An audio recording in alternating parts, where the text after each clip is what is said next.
Rain lashed the windshield. Thunder cracked. I gripped the steering wheel, my knuckles white. Willow Creek Hotel loomed ahead, a silhouette against the storm. I was late, much later than I intended. The old gate creaked open. I drove through, each turn of the wheel bringing me closer to the imposing structure. The wind howled like a banshee. I parked, engine sputtering, and stepped out into the tempest. The hotel was grand once. Now, it was a relic. Faded grandeur clung to its crumbling facade. Gargoyles leered from the roof, rain streaming down their grotesque faces. The air hung heavy, thick with the scent of mildew and decay. Inside, the air was cold and still. Dust motes danced in the faint light filtering through grimy windows.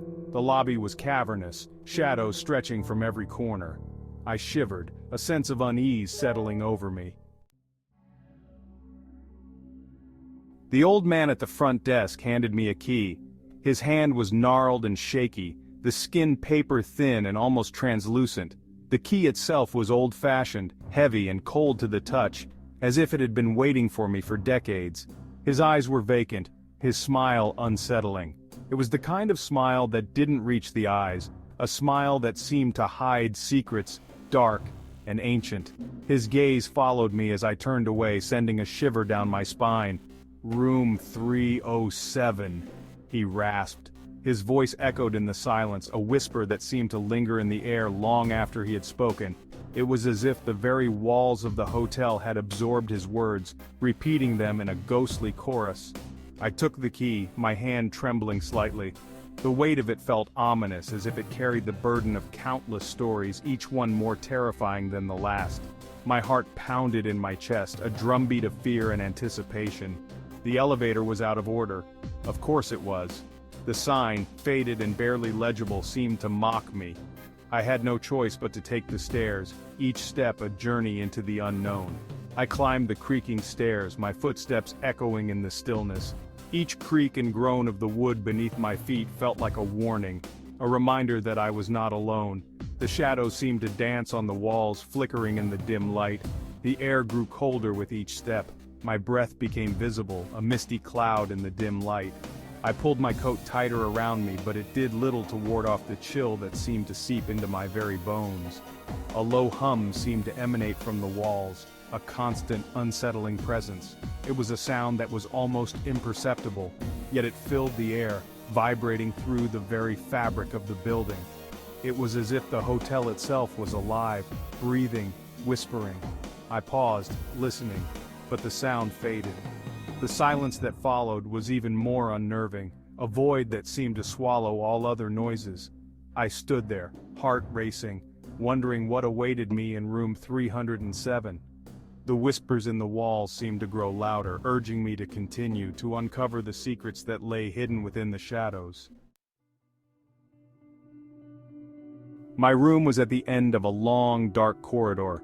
The walls seemed to close in as I walked, the dim lighting casting eerie shadows that danced with every step I took. The silence was almost deafening, broken only by the occasional creak of the old wooden floorboards beneath my feet. The air here was frigid, colder than the rest of the hotel. It felt as if the very essence of the place was trying to seep into my bones, chilling me to the core.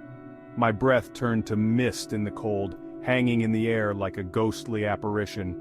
I fumbled with the key, my heart pounding in my chest. Each attempt to fit the key into the lock seemed to take an eternity. My hands were trembling, whether from the cold or from fear, I couldn't tell. The key finally turned, and the lock clicked open with a sound that echoed down the corridor. The door creaked open, revealing a dimly lit room. The light from the hallway spilled into the room, casting long shadows that seemed to stretch and reach out towards me. The room felt untouched, as if it had been waiting for someone to disturb its slumber. Dust lay thick on every surface, a testament to the room's long abandonment. The air was heavy with the scent of age and neglect. Each step I took stirred up tiny clouds of dust, which danced in the faint light like tiny spirits. And then I saw her, a shadowy figure standing in the corner of the room, barely visible in the dim light. My heart skipped a beat, and I felt a chill run down my spine. A woman in white stood by the window, her back to me. Her presence was both ethereal and unsettling, as if she belonged to another world entirely. The moonlight streaming through the window seemed to wrap around her, giving her an otherworldly glow. Her long hair cascaded down her back like a waterfall of moonlight, shimmering with an almost unnatural light. It was as if each strand was woven from the very essence of the night itself. I froze, my breath catching in my throat. Who was she? My mind raced with questions. Was she a ghost, a figment of my imagination, or something else entirely? The fear was palpable, gripping me with an intensity I had never felt before. How did she get in? The door had been locked, and there was no sign of forced entry. It was as if she had simply materialized out of thin air. My thoughts were a whirlwind of confusion and fear, and I knew that this encounter would haunt me for the rest of my days. I cleared my throat, my voice hoarse. "Hello," I said. The figure didn't turn, it didn't even move. I took a step closer, my fear growing with every second. "Can you hear me?" I asked, my voice trembling. Silence. The figure remained motionless. I reached out a hand, my fingers brushing against something cold and insubstantial. I recoiled in horror. The figure, the woman, she was gone, vanished into thin air. Sleep was impossible. Every creak of the floorboards, every sigh of the wind sent shivers down my spine. I paced the room, my mind racing. Who was the woman in white? What did she want? Dawn broke, casting a pale light on my haunted room. I decided to explore the hotel. Maybe I could find some answers. The old man at the desk, his eyes still vacant, pointed me towards the attic. "She likes it up there," he rasped. The attic was a labyrinth of forgotten things, shrouded in dust and cobwebs. Each step I took stirred up clouds of dust, making the air even more difficult to breathe. The old furniture, covered in white sheets, looked like ghostly figures frozen in time. The cobwebs hung like delicate lace, adding to the eerie atmosphere. It felt like stepping into a different world, one that had been abandoned and left to decay. The air was thick with the smell of decay. It was a pungent mix of mold, mildew, and something else, something almost metallic. The walls were peeling, revealing layers of forgotten wallpaper, each telling its own story of the past. The floorboards creaked under my weight, as if protesting my intrusion into this forgotten space. It was as if the room itself was alive, breathing in the decay and exhaling a sense of foreboding. I wandered through the maze of discarded furniture and broken toys, a growing sense of dread settling over me. Each item I passed seemed to whisper its own tale of abandonment and loss. The broken toys, once cherished by children, now lay forgotten and covered in dust. The old furniture, once a part of someone's home, now stood as silent witnesses to the passage of time. The sense of dread grew stronger with each step, as if the very air was thick with the weight of forgotten memories. And then I saw her again. The woman in white. She was a ghostly figure, almost ethereal in her appearance. Her dress flowed around her like mist, and her presence sent a chill down my spine. It was as if she was a part of the attic itself, a lingering spirit bound to this place of decay and neglect. Her eyes, though hidden in the shadows, seemed to pierce through the darkness, watching my every move. She stood at the end of a narrow aisle, her face hidden in the shadows. This time she turned. Her movements were slow, deliberate, as if she was revealing herself to me for the first time. The shadows seemed to cling to her, making her appear even more ghostly. As she turned, I could see the outline of her face, still obscured by the darkness.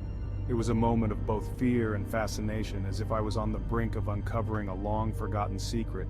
Her face was pale, gaunt, her eyes two bottomless pits of despair.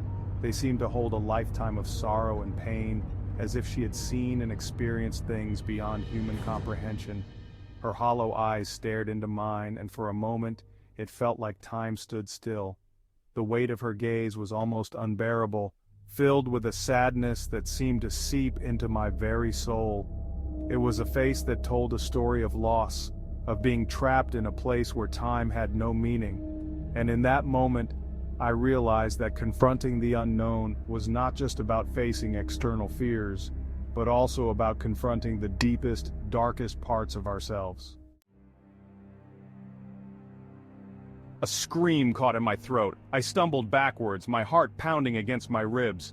The woman glided towards me, her feet not seeming to touch the ground.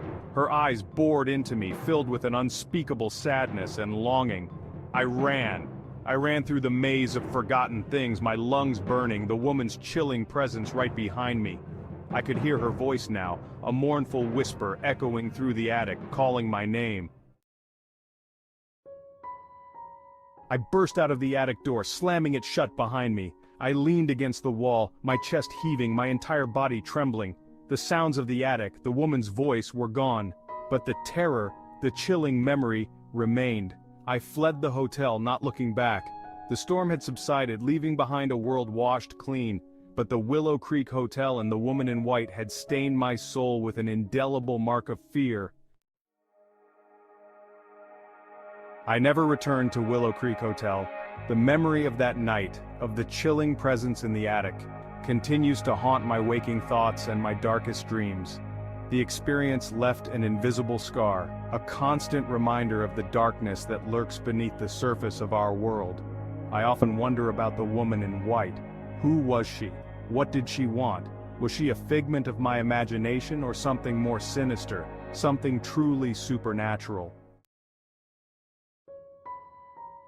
Some questions are best left unanswered. Some doors are best left closed. The Willow Creek Hotel, with its grandeur and decay, its whispers and shadows, remains a chilling reminder of the unknown.